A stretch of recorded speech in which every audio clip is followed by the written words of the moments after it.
watching WGS-TV.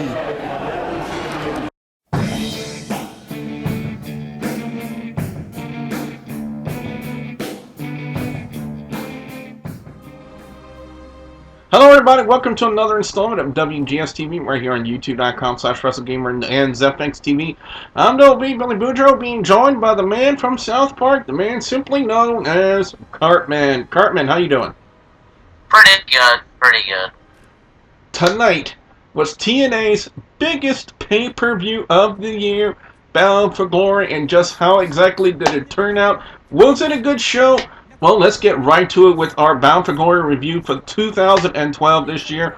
We're going to start off with a match that was kind of made up last minute, and that's the X Division title between RVD and Zema Ion. This was a very, very nice X Division title match, but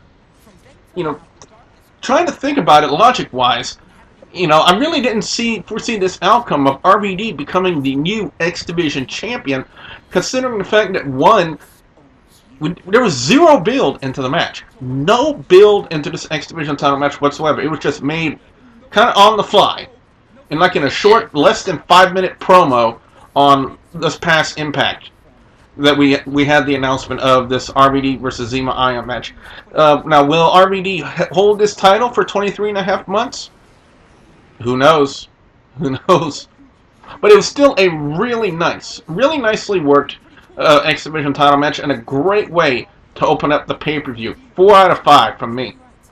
The next title on the line was the television title that saw Samoa Joe defend against Magnus. Yes, former tag team champions going at each other, and again, this was still a very nicely worked match. It had a great opening match, and match number 2 following it was equally as great.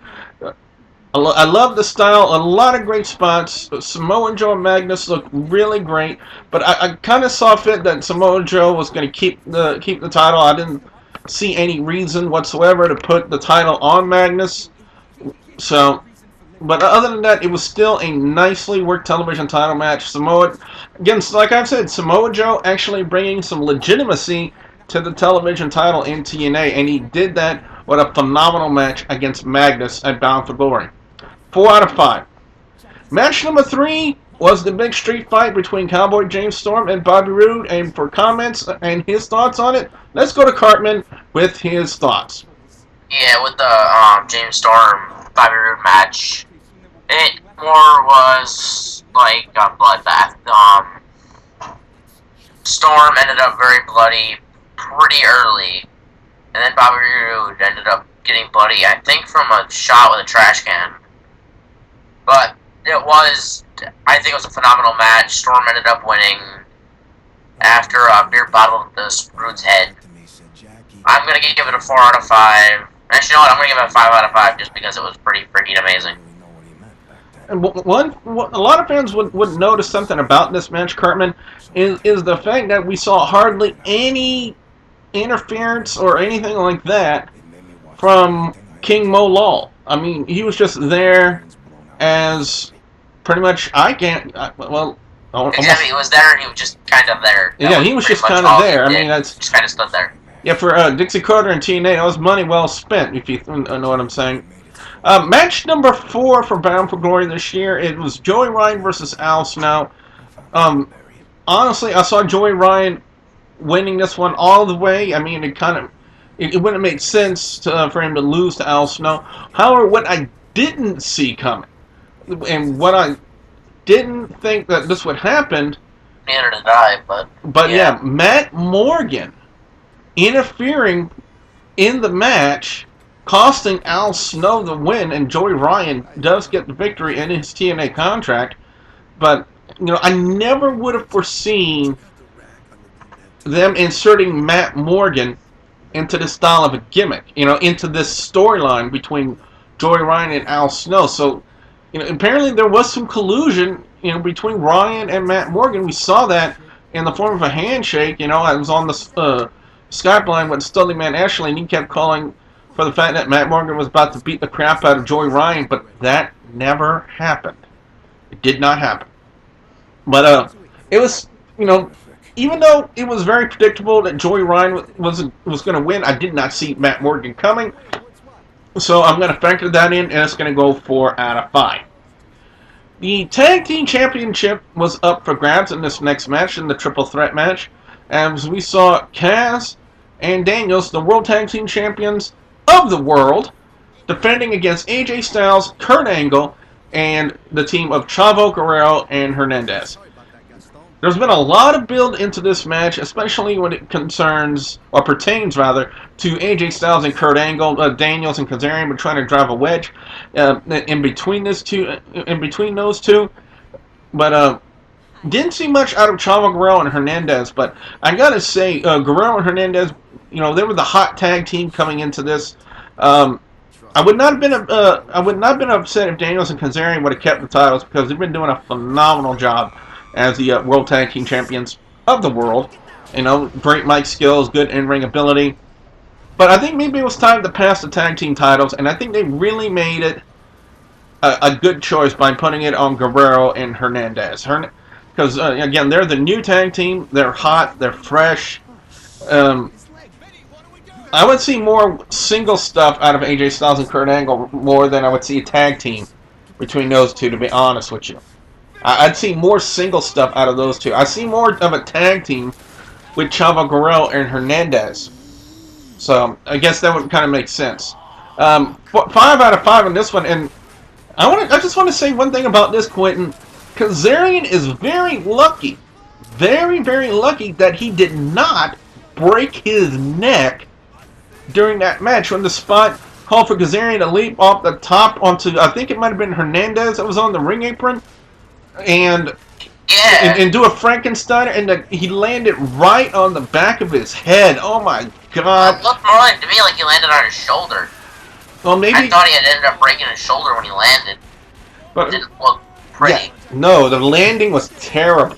The matchup was still great, but the landing was just absolutely awful. Like I said, I'm surprised that he didn't have to go to the hospital after that one. Probably James Storm had to go to the hospital, considering the fact that he probably needed a blood transfusion. Or infusion, for that matter. Or he needed to get the hole fixed in his face. Oh, yeah. Knockouts title was on the line next, and we saw Miss Tessmacher taking on Tara. A lot of speculation as to just who exactly was Tara's Hollywood boyfriend. That rumors were floating around that, they were going to bring Chris Masters in to be the Hollywood boyfriend of Tara. Another name that was floating around out there was John Morrison. Two well-known names in the wrestling industry. And, we were kind of figuring, we would see the run-in by Tara's Hollywood boyfriend to try to help her win the match, but that wasn't the case. This was a very, very nice match with the knockouts. Again, the knockouts proving that they are much better to watch than the WWE Divas. This was a great match. Even saw a top rope Hurricane Rana out of Brooke Tessmacher, Miss Tessmacher, and I thought that was really nice to see that. But Tara hits the Widow's Peak, gets the win, becomes the new Knockouts champion, and introduces her Hollywood boyfriend. Now, guys and gals, y'all just going to have to bear with me on this one, because for one, I don't watch Big Brother on CBS at all. I didn't even know that show existed until when they mentioned it. Yeah, and I know Jesse Sorensen came from the show Big Brother. He did? Yes, and he was developing into a good talent until that whole thing with his neck. But they bring in this other guy, whose name is also Jesse, to be the Hollywood boyfriend of Tara. I mean, there were a lot better choices than Tara. No, there were a lot better choices for TNA to make than to have someone off of a stupid reality show like Big Brother to come in and play Well, hold on. Jersey Shore would have been better. I'm sorry? I don't get why they picked Amber from that show. I said something like Jersey Shore would have even been better. No. I'm going to cut you right off the path right there. Somebody from the Jersey Shore would have been worse. because that's how much I detest the Jersey Shore. That's how Well, much it's hard to tell because they're both very, very stupid, so it's hard to tell. Well, Big Brother, well,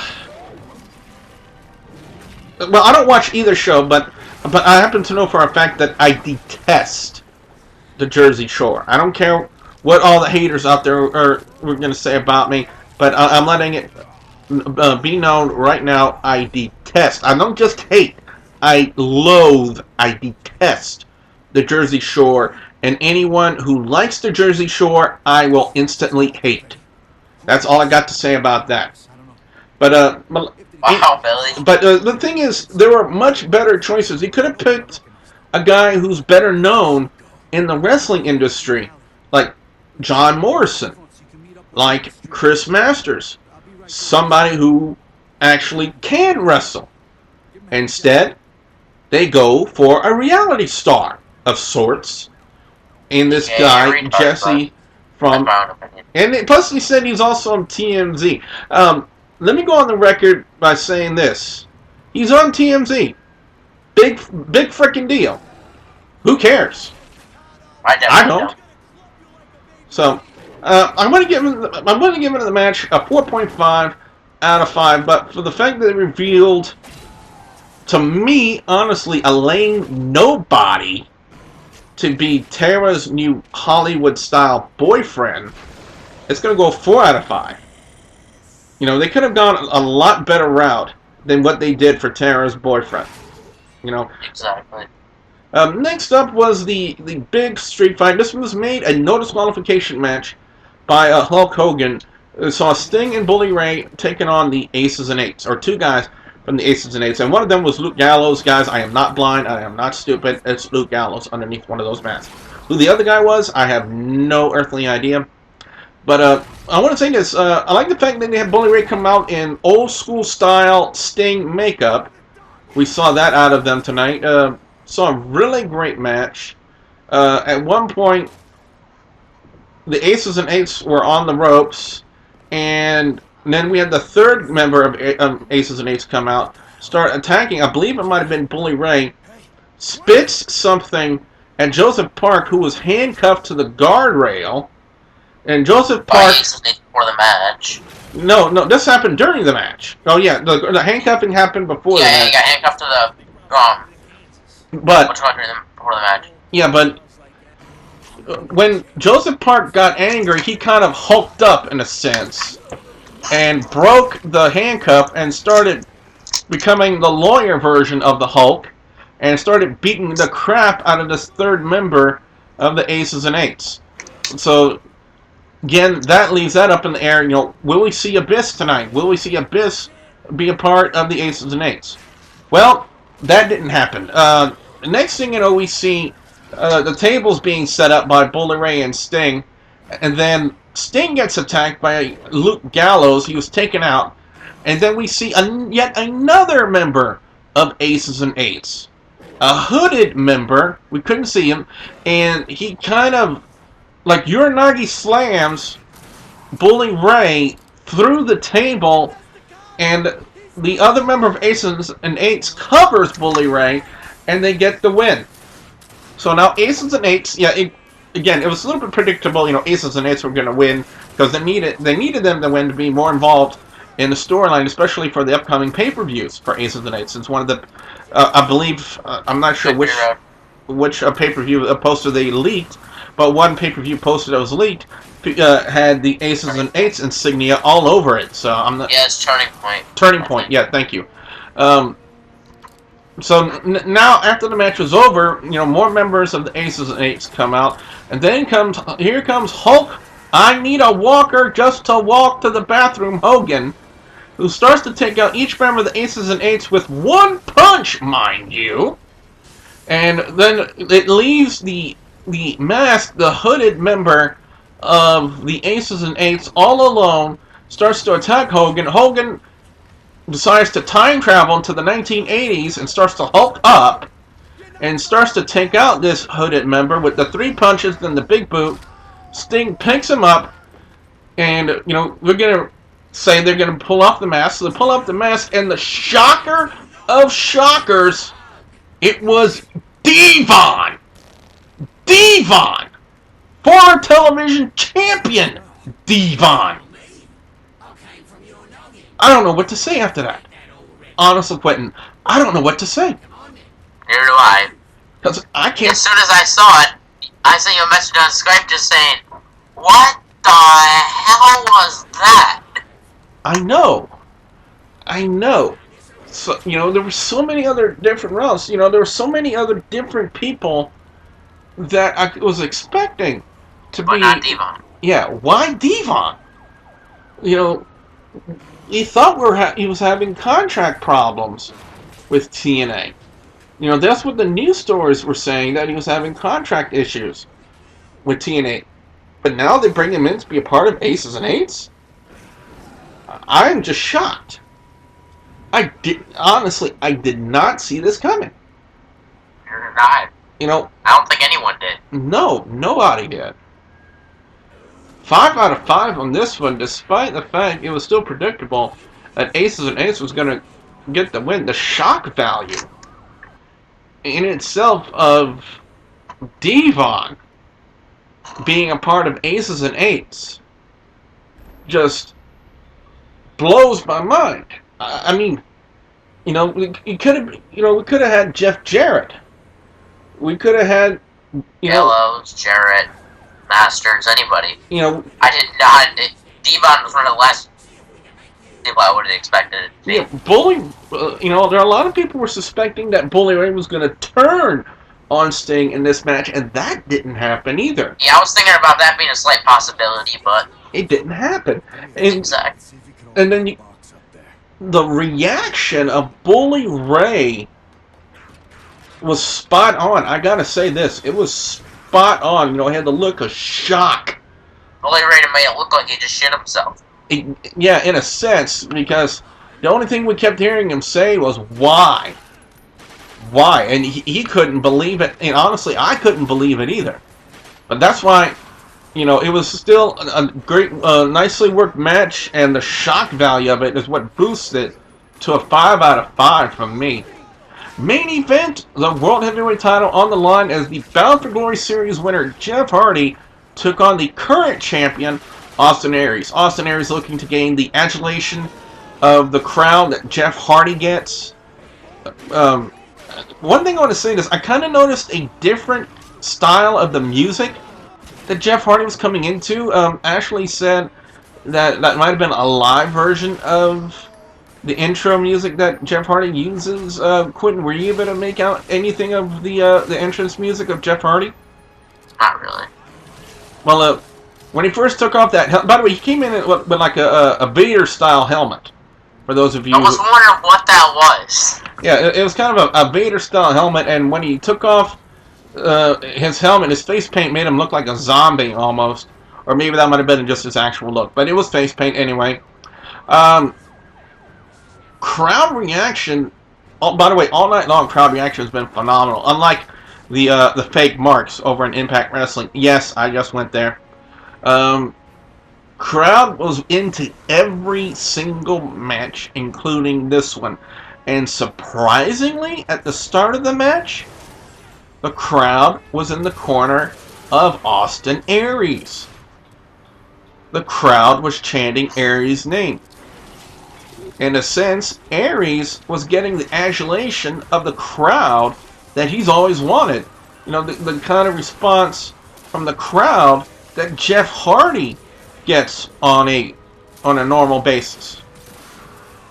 So this was a weird way to start it out, but a lot of great stuff in this match. A couple of key things to note: Austin Aries did a suicide dive through, or suicide plancha, I should say, through the ropes onto Jeff Hardy, and I believe on that spot he might have hit his head on the guardrail, and that's what caused him to bust open and start bleeding. I'm not sure if anything more significant came from that, a concussion or anything like that. It sure didn't look like that, because if Aries would have had a concussion, I'm pretty sure they would have stopped the match right then and there. But a lot of great matches, a lot of great spots in this match. especially that Hangman's neck breaker. By the way, the rampway. I love the fact that they went Clash of the Champions style on that rampway. Quentin won't know what I'm talking about, but when it was just a big, huge metal walkway all the way to the ring, and they did a Hangman's neck breaker spot on the metal walkway. Almost thought that Hardy's neck might have been snapped after that. I love the top rope Hurricane Rana spot with Austin Aries. I thought that was really well done. However, the look that Aries had on his face kind of freaked me out after that one. I'm like, okay, he's getting kind of orgasmic from that. That's kind of creepy. Yeah, that kind of began to scare me a little bit. But then the finish of the match came with Jeff Hardy delivering the Swanton to Austin Aries. And think about this, Aries took the Swanton while he was almost in a sitting up position. So basically, he kind of took the brunt of it on his ribs. I'm like, oh, okay, that's a broken rib waiting to happen. But Hardy gets the win and the championship. Jeff Hardy is the new TNA World Heavyweight Champion. Quentin, your reactions? Hell of a match. Hell of a pay-per-view. It was good. Definitely. I got to go 5 out of 5 on Hardy's and Aries because it was a great match. The title could have gone either way. They could have kept it with Aries, or they could have went to Hardy. They went with Hardy, and I must say I think it was a good move on TNA's part. So, I think the reason that they went with Hardy is because they've been always mentioning something about him completing his rehabilitation process or whatever it's called. yes. And they said the only thing he had left to do was capture the World Heavyweight title, and that's the reason I think they gave him the title.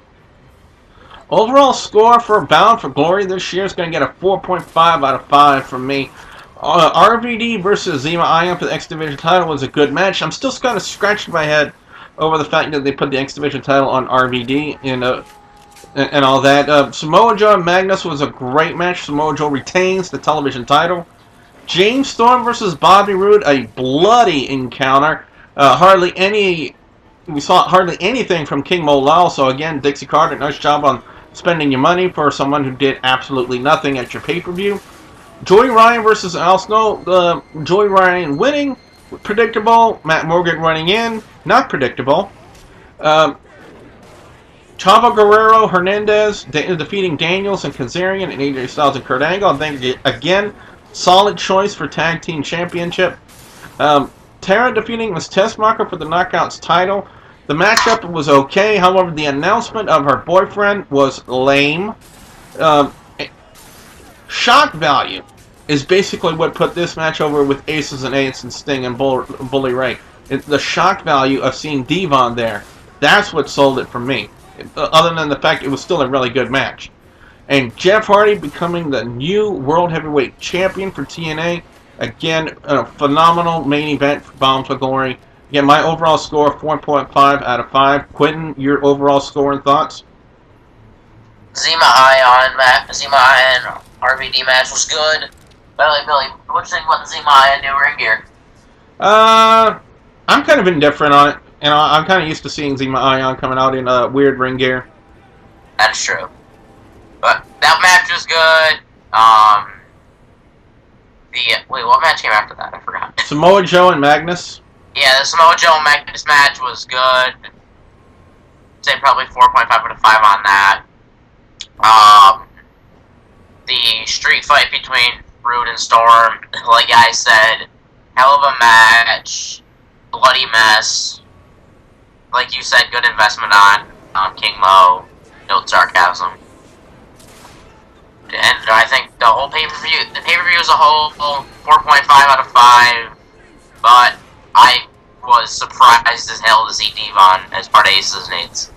Yeah, I think the two big talking points that should come out of this pay-per-view is, one, Jeff Hardy becoming the new World Heavyweight Champion, and two, the appearance of Devon as a member of the Aces and Eights. So what we want to know now from you guys out there, the viewers and subscribers, your thoughts on Bound for Glory this year, especially the two bigger points of this whole pay-per-view. One, Jeff Hardy becoming the new World Heavyweight Champion. We want to know what you guys think about that.